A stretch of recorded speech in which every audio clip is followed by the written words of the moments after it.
नमस्कार दोस्तों, अभी आप देख रहे हैं भोजपुरी मस्त न्यूज़ और इस वीडियो के माध्यम से मैं आप सभी को यही बोलना चाहता हूं कि जैसा कि मैं बताया था कि दबंग सुपरस्टार केसारी लाल जी का फिल्म आप सबके नज़दीकी सिनेमा घरों में लग रहा है।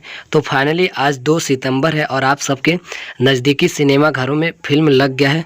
तो अभी तक आप नहीं जानते हैं तो जाइए, आप लोग अपने नज़दीकी सिनेमा घरों में जाइए, ढेर सारा आशीर्वाद दीजिए फिल्म को। आप लोग जाइए, फिल्म को देखिए और आके मेरे वीडियो पर कमेंट कीजिएगा आप सभी को फिल्म अच्छा लगा कि नहीं लगा। जैसा कि मैं बोला था कि काफ़ी ज़्यादा पारिवारिक फिल्म है, अगले वीडियो में मैं बोला था, लेकिन आप लोग कमेंट करके बताइए क्या आप सभी को emotional action comedy Khesari Lal ji का आप उसमें दिखा कि नहीं दिखा। आप लोग कमेंट करके ज़रूर बताइएगा।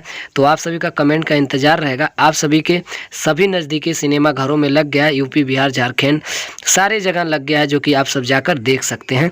उम्मीद है कि आप लोग कमेंट करके बताएंगे और साथ ही साथ चैनल को आप लोग सब्सक्राइब कर लीजिए।